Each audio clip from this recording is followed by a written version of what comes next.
अस्सलाम वालेकुम। उम्मीद है आप लोग ठीक हैं, खैरियत से हैं। अल्लाह पाक की ज़ात आप लोगों को अपने हिफ्ज़-ओ अमान में रखे।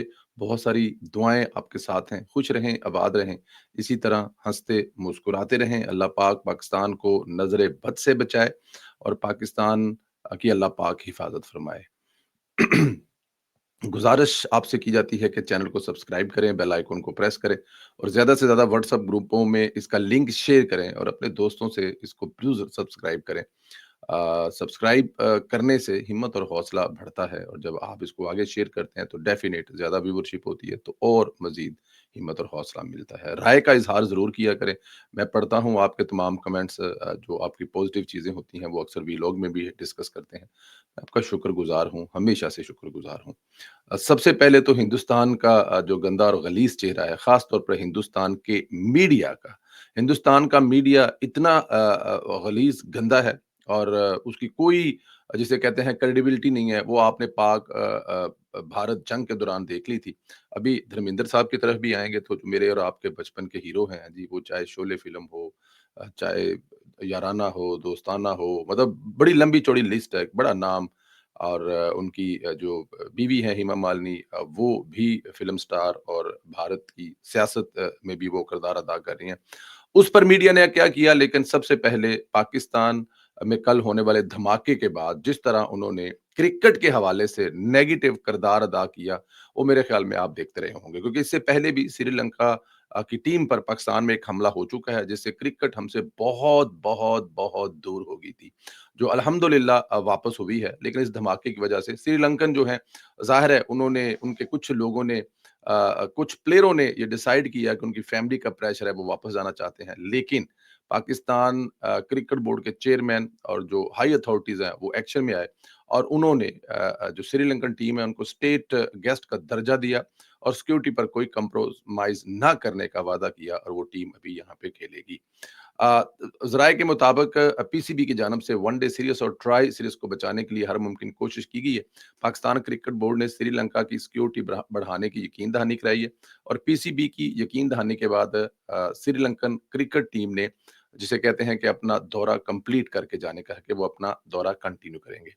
श्रीलंकन क्रिकेट बोर्ड का कहना था अगर कोई खिलाड़ी दौरा जारी नहीं रखना चाहता तो मुतबादल इंतज़ाम किया जाएगा। श्रीलंकन क्रिकेट बोर्ड के मुताबिक श्रीलंकन खिलाड़ियों को चेयरमैन पीसीबी मोहसिन नकवी ने सिक्योरिटी के इंतज़ामात की यकीन दहानी करवाई और टीम और अमले की हिफाज़त हमारी अवलीन तरजीह है। ज़राए के मुताबिक पाकिस्तान और श्रीलंका के दरमियान दूसरा वनडे शेड्यूल के मुताबिक होगा। पाकिस्तान पर इत्मीनान करते हुए एक और इंटरनेशनल टीम जो ज़िम्बाब्वे है, वो भी पहुँच चुकी है। लेकिन इस पर जो हिंदुस्तान है, हाँ, ये दोनों टीमों श्रीलंका के साथ हमारे हमेशा बड़े अच्छे रिलेशन रहे। श्रीलंका ने पहले भी जब ये हुआ था, तो उस वक़्त भी अ, जिस तरह हमारे साथ खड़ी हुई थी, वो भी एक बड़ी अहम इसको कभी नहीं भुलाया जा सकता और ना कभी भुलाई जाने वाली बात है। और ना ही कभी भुलाई जा सकेगी। लेकिन ज़िम्बाब्वे का भी इस वक़्त साथ खड़ा होना, ये बड़ा पॉज़िटिव है। हिंदुस्तानी मीडिया जो है, ये किस कदर गंदा और गलीज़ मीडिया है। और बड़े-बड़े नाम हैं, ये छोटे नाम नहीं है। यहाँ पर जिस किस्म की इन्फॉर्मेशन फैला रहे थे, भारतीय जो लेजेंड अदाकार हैं, मैं और आप मेरी उम्र के जो 50 साल की दहाई के हैं, उन्होंने जब अपना होश सँभाला तो उस वक़्त शोले जो फ़िल्म है, वो बड़ी कमाल की फ़िल्म और उसके अलावा धर्मेंद्र की बहुत सारी जी देश, प्रदेश और मैं तो अब नाम भी ज़ाहिर है कि लंबी तादाद है और वो कमाल के हीरो भी हुआ करते थे। वो इन दिनों कुछ बीमार हैं और जब वो हॉस्पिटल एडमिट हैं, तो भारतीय मीडिया बज़िद है कि वो इस दुनिया में नहीं रहे। इतनी ज़्यादा डिसइन्फॉर्मेशन फैलाई गई कि उनकी बेगम जो कि हेमा मालिनी है और उनकी बेटी जो ईशा देवल है, उनको मीडिया के सामने सोशल मीडिया पे आना पड़ा और ये कहना पड़ा कि वो बिल्कुल खैरियत से हैं, तबीयत ख़राब है, हॉस्पिटल में एडमिट हैं, उनके लिए आप दुआएँ करें। लेकिन उनकी अभी डेथ नहीं हुई। आप इससे अंदाज़ा कर लें। बल्कि इससे भी आगे जाकर आपने वीडियो एक वायरल देखी कि उनके जो बेटे हैं सनी देओल, वो जब हॉस्पिटल से निकले तो सामने कैमरों की भरमार थी, तो उन्होंने बाकायदा मीडिया वालों को गालियाँ निकाली कि तुम लोगों के घरों पे माँ-बहन या कोई बीमार नहीं है क्या? तुम लोग मरना भूले हुए हो, जो इस तरह हमें परेशान लोगों को मज़ीद परेशान कर रहे हो। और ये वो लेजेंड खानदान है जिसने नस्ल दर नस्ल हिंदुस्तान में बड़ी खिदमत की है या हिंदुस्तान का एक बड़ा नाम है, लेकिन इंडिया का मीडिया उनको भी छोड़ने को तैयार नहीं है। एक तरफ पाकिस्तान दहशतगर्दी की ज़द में, तो दूसरी तरफ तहरीक इंसाफ अपनी आई पर आ गई है। प्रोटेस्ट की जो सियासत है, एहतजाज की जो सियासत है, वो शुरू कर दी है। अपोज़िशन इत्तेहाद के सरबराह महमूद खान अचकज़ई ने जुमा से एहतजाजी तहरीक का ऐलान कर दिया। महमूद अचकज़ई और अपोज़िशन लीडर ने 27वीं तरमीम समेत दीगर मामलात पर हुकूमत के खिलाफ जुमा से प्रोटेस्ट का ऐलान किया है। उन्होंने कहा, जो भी मुज़ाकरात करते हैं, हम इसके लिए तैयार हैं, मगर मुज़ाकरात इसी नुक्ते पर होंगे कि ये जो मौजूदा हुकूमत है, हमारा मैंडेट वापस कर दे। अंदाज़ा करो। इन्हां दी एक ऐसी दुआ करन वाले ਜਿਹੜੇ ਹਰ ਮਜ਼ਾਰ ਤੇ ਚਲੇ ਜਾਂਦੇ ਸਨ ਤੇ ਦੁਆ ਮੰਗਦੇ ਸਨ ਕਿ ਯਾ ਅੱਲਾ ਮੇਰਾ ਨੰਬਰ ਲਾ ਦੇ। ਹਾਂਜੀ, ਉਹ ਜਿਹੜੀਆਂ ਕੋਈ ਲਾਟਰੀਆਂ ਸ਼ਾਟਰੀਆਂ ਨਿਕਲਦੀਆਂ ਨੇ, ਰੱਬਾ ਮੇਰਾ ਨੰਬਰ ਲਾ ਦੇ, ਬਾਬਾ ਜੀ ਸਾਡਾ ਨੰਬਰ ਲਾ ਦਿਓ, ਬਾਬਾ ਜੀ ਸਾਡਾ ਨੰਬਰ ਲਾ ਦਿਓ। ਇੱਕ ਦਿਨ ਅੱਗੇ ਪਿੱਛੇ ਵੇਖ ਕੇ ਨਾ ਇੱਕ ਬੰਦੇ ਨੇ ਰੱਖ ਕੇ ਖੁੱਤੀ ਚਪੇੜ ਮਾਰੀ। ਉਹ ਕੰਜਰਾ पहले जाके लॉटरी तो लै, तो लॉटरी लेंगे तो तेरा नंबर निकलेगा ना। ये हिसाब इनका है। इनका मैंडेट पता नहीं कौन सा जो इनका गवाचा हुआ है, बल्कि वो क्या उस्मान की अम्मा मेंढक मेरा मेंढक जो है वो वापस कर दे, तो इनका मेंढक जो है वो वापस आई डोंट नो कर देना चाहिए। किसी के पास है तो ईमानदारी दिखानी चाहिए, छुपाना नहीं चाहिए। इस्लामाबाद से एक और खबर आ रही है, एयरफोर्स के चीफ को भी जंग जीतने पर आला एजाज से नवाजा जाएगा। पाक फजाइया के मौजूदा सरबराह air chief marshal Zaheer Ahmed Sidhu की खिदमात का एतराफ में उन्हें मजीद 5 साल के लिए दोबारा तैनात किया जाएगा और इनकी नई मुद्दत तकर्री मार्च अगले साल से शुरू होगी। Air chief marshal Zaheer Babar Sidhu, जिन्होंने 19 मार्च 2021 को कमान संभाली थी, उन्हें मार्च 2024 में 1 साल की तोसी दी गई थी। जराये का कहना है कि मई 2025 भारत के साथ जंग में शानदार क़यादत के बायस air chief marshal Zaheer Babar का अज़ाज़ी दर्जा देने की तजवीज़ ज़ेरे गौर है। अब इस एजाज़ के हामिल MAF सिद्धू की marshal of the air force पहले चीफ ऑफ एयर स्टाफ होंगे। ये एजाज़ जो है ना उनको भी दिया जा रहा। हक है भजन, ਤੁਹਾਡਾ हक है, ਤੁਸੀਂ ਲਵੋ। ਤੁਸੀਂ ਜਿਸ ਤਰ੍ਹਾਂ ਇੰਡੀਆ ਦੀ छुतरौल ਕੀਤੀ है, ਤੁਹਾਨੂੰ पिछले अगले सारे 7 खून माफ ने। तमाम तरह इख्तलाफात के बावजूद हीरो हैं आप। जो आप लोगों ने किया है, जिस तरह इंडिया को, लेकिन अभी तक जो हिंदुस्तान है वो हाँ जी, अफगानिस्तान वाले रास्ते जो बेगैरतियां करने की कोशिश कर रहा है वो कर रहा है, लेकिन करता रहे। अब देखे ना कि मतलब कि क्या पिद्दी और क्या पिद्दी का शोरबा। अफगानिस्तान धमकी लगा रहा है पाकिस्तान को कि उसने अपने ताजरों को कह दिया है कि पाकिस्तान के साथ ट्रेड ना करें। ਉਹ ਖੁਦਾ ਦਾ ਖੌਫ ਕਰੋ, ਕੰਜਰੋ, ਭੁੱਖੇ ਮਰ ਜਾਓਗੇ। ਤੁਹਾਡੇ ਕੋਲ ਖਾਣ ਲਈ ਕਿੱਥੋਂ ਆਏਗਾ? जिस तरह ਦੀਆਂ ਤੁਹਾਡੀਆਂ ਹਰਕਤਾਂ ਨੇ, ਤੁਹਾਨੂੰ ਤੇ ਕਿਸੇ ਨੇ ਮੂੰਹ नहीं लाना हैगा। दुनिया में दहशत की अलामत जो अफगानी दहशतगर्द है। अब देखें, हमारे मुल्क की जो कराची से पेशावर और पेशावर से जो ट्रेड जाता था, जीरो टैक्स इन पर लगता था, अफगानियों पर जीरो टैक्स। अंदाजा करें, और कितने साल से। और ये ऐसे बदनस्ल लोग हैं, ये ऐसे एहसान फरामोश लोग हैं, ये ऐसे गंदे और गलीज लोग हैं, इनके बारे में बात करते हुए कि आज ये धमकियां लगा रहे हैं। मैं आपको एक बात हमेशा कहता हूं, मैं अफगानियों के बारे में बात नहीं कर रहा, मैं इन तालिबानों के बारे में जो 5-7 पर्सन इलाके पे कब्जा है, और ये अफगान लोगों को, अफगान, अब देखिए ना, मैं पहले भी कह चुका हूं, अब भी कह रहा हूं, इससे अफगानी ताजर कितना दुखी होगा, क्योंकि उसकी एक ट्रेड है, वो सदियों से ट्रेड इस रास्ते से कर रहा है। यही, क्योंकि समंदर उनको लगता नहीं है, कराची की पोर्ट को वो अपनी पोर्ट समझते हैं। अब उनसे कहा जा रहा है कि आप इधर से ट्रेड नहीं करें, तो वो किधर से ट्रेड करेंगे? वो ईरान वाले जितना इनको मुंह लगाते हैं आपको पता है। उसके अलावा जो एक और कंट्री सेंट्रल एशियन के साथ लगती है, उसका भी आपको पता है। तो ये जाएंगे कहाँ?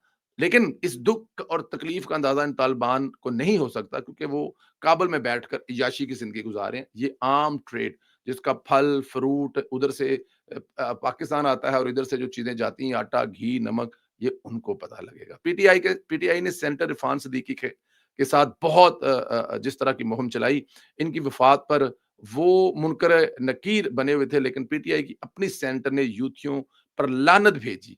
सदीकी साहब का ज़र्फ का जिक्र किया। पाकिस्तान तहरीक इंसाफ पीटीआई के सेंटर फलक नाज चतराली का कहना है कि अपने वालिद के इंतकाल के बाद सेंटर इरफान सदीकी के इंतकाल से वही सदमा पहुंचा जो अपने वालिद के इंतकाल से पहुंचा था। सेनेट इजलास में इजहार ख्याल करते हुए पीटीआई की सेनेटर फलक नाज चतराली ने मुस्लिम लीग नून के सेनेटर इरफान सदीकी के इंतकाल पर अफसोस का इजहार करते हुए कहा कि जब मुझे गिरफ्तार किया गया था, तो मेरे शफीक भाई, मेरे दोस्त, मेरे कोलीग इरफान सदीकी साहब ने सबसे पहले मेरे बच्चों के साथ राब्ता किया।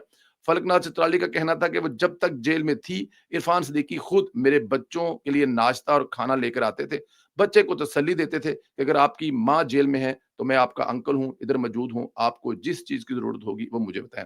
ये है अल्लाह जन्नत में आला मकाम अता का है मेरा उस्ताद मोहतरम, जिसको मैं उस्ताद मोहतरम कहता हूँ। ये हैं वो नवाज शरीफ के करीबी साथी, जिन्होंने नवाज शरीफ के साथ सारी जिंदगी गुजारी है। अब अंदाजा करें कि नवाज शरीफ के साथ जिंदगी गुजारने वाला ऐसा है, تو نواز شریف خود کیسا ہوگا؟ آپ اس بات سے اندازہ کر لیتے ہیں، کیونکہ نواز شریف کے ساتھ رہنے والے جو ہیں نا، وہ کسی کو دکھ اور تکلیف میں دیکھ ہی نہیں سکتے۔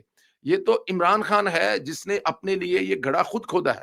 نواز شریف کا آج بس چلے تو وہ عمران خان کو جیل سے ہاتھ پکڑ کے باہر اس کے گھر بنی گالا چھوڑا ہے، لیکن کیونکہ جس ہاتھ سے نواز شریف عمران خان کو پکڑے گا، عمران خان سانپ کی طرح اسی ہاتھ پر کاٹے گا، وہ اسی ہاتھ پر کاٹے گا جس ہاتھ سے چھوڑ کے جائے گا۔ تو بہت ساری مجبوریوں کی وجہ سے شاید میاں نواز روکے ہوئے ہیں۔ اب یہ جو گیلا تیتر ہے، جو جس کو کل لالے نے پھر رگڑ دیا ہے، کل لالے افریدی سے پھر سوال کیا گیا ہے کہ آپ کی پچھلی گفتگو میں آپ نے گدھے کو گدھے پر جو بٹھایا تھا اور کہا تھا کہ گدھا گدھے پر بیٹھ کر جو ہے وہ ملک سے بھاگا تھا، جو کہتا تھا کہ میں بڑی ٹکر کے لوگ مل گئے ہیں تو آخری بندہ ہوں گا، میں بھاگوں گا نہیں۔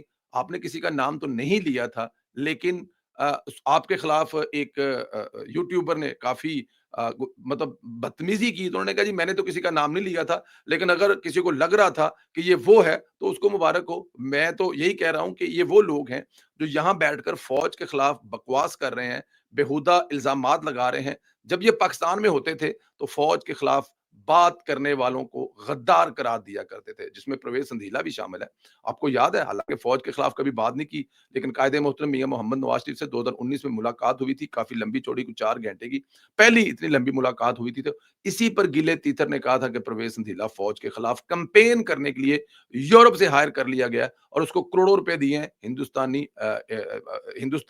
جو انڈین را نے دیے ہیں، اور ساتھ میں نواز شریف نے ڈیوٹی لگائی ہے کہ فوج کے خلاف کمپین چلاؤ۔ اس وقت وہ جو وہ رسیداں کڈو والے جنرل صاحب تھی، ان کی جو پاپا جان کی باتیں چل رہی تھی، بٹ میں نے زندگی میں کبھی اس کے خلاف یا اس پہ کوئی کمپین پہ ٹویٹ بھی نہیں کیا تھا۔ لیکن اس کے باوجود تو شاید افریدی صاحب ٹھیک کہہ رہے ہیں کہ یہ جب پاکستان میں ہوتے تھے، پے رول پہ ہوتے تھے، جب یہ ان کے ٹکڑوں پر پل رہے ہوتے تھے، جب ان کو فارم ہاؤس ملا کرتے تھے، تو یہ فوج کے حق میں کتنے نعرے لگایا کرتے تھے اور دوسروں کو کتنا غدار قرار دیا کرتے تھے۔ ایک اور پروپیگنڈا ہو رہا ہے پنجاب کے اسکولوں کے حوالے سے کہ سرکاری اسکول پرائیویٹ کیے جا رہے ہیں، لیکن حقیقت یہ نہیں ہے، بلکہ عوام کی بہتری کے لیے کچھ ایسے اقدامات کیے جا رہے ہیں جن سے تبدیلی آئے گی۔ 2023 کی مردم شماری کے مطابق 5 سال سے لے کر 16 سال کے 96 لاکھ بچے اسکول سے باہر ہیں، جس میں 64,43,194 بچے ایسے تھے جو کبھی زندگی میں اسکول گئے ہی نہیں، جبکہ 31,56,970 بچے ایسے تھے جو مختلف وجوہات کی بنا پر اسکول چھوڑ چکے تھے۔ 52,000 سرکاری اسکول اور 4 لاکھ کے قریب ٹیچر رکھنے والے صوبہ پنجاب کے ہزاروں اسکول بنیادی سہولیت سے محروم تھے۔ اس مسئلے کے حل کے لیے حکومت پنجاب نے اسکول ری آرگنائزیشن پروگرام کا آغاز کیا ہے، جس کے تحت فعال یا غیر فعال جو بالکل ہی جنہیں مجھے ٹکے بدے ہوتے ہیں، شاید غیر فعال تو آپ اسی کو کہیں گے نا۔ بہت سارے اسکول آپ کو پتا ہے جہاں پہ گاؤں کے لوگوں نے یا گاؤں کے چودھری نے جو اسکول کا حال کیا ہوتا ہے، ایسے اسکول یا پھر جن کی کارکردگی بڑی لو ہے، ان کو آؤٹ سورس کرنے کا اعلان کیا گیا تھا۔ 25 جون 2024 کو صوبائی کابینہ نے 13,219 پبلک پرائمری اسکولوں کو آؤٹ سورس کرنے کا منظوری دی، اور یہ آؤٹ سورسنگ 3 مرحلے میں مکمل کی جانی تھی۔ پہلے مرحلے کی آؤٹ سورسنگ کا آغاز ستمبر 2024 سے ہوا، جبکہ اکتوبر 2024 تک 5839 اسکول کی آؤٹ سورسنگ مکمل ہوگی۔ پہلے مرحلے پر ایسے اسکول کا انتخاب کیا گیا جن میں یا تو کوئی ٹیچر موجود نہ تھا یا ٹیچر کی تعداد 1 سے 2 تھی۔ ایک سال کی آؤٹ سورسنگ کی حیرت انگیز رزلٹ جو وہ سامنے ہے، ایک سال کے دوران انرولمنٹ 2,24,000 سے 867 سے بڑھ کر 4,99,000 مطلب 3 لاکھ جو ہو گئی، جو مطلب اس میں پلس ہوئی، اور جو شاندار رزلٹ آیا یعنی 122% کا اضافہ ہوا۔ ٹیچر کی تعداد 7862 سے بڑھ کر 18,979 ہوگی۔ اب اندازہ کریں کہ یہ بھی 3 گنا بڑھ گئی، یعنی اس میں 141% کا اضافہ ہوا۔ ان سکولز میں کام کرنے والے 322 ٹیچرز ایم فل کی ڈگری ہولڈر ہیں، جب سے 186 ٹیچر جو ہیں وہ پی ایچ ڈی ہولڈرز ہیں۔ اب آپ خود اندازہ کریں کہ اس کا کتنا فائدہ ہو رہا ہے۔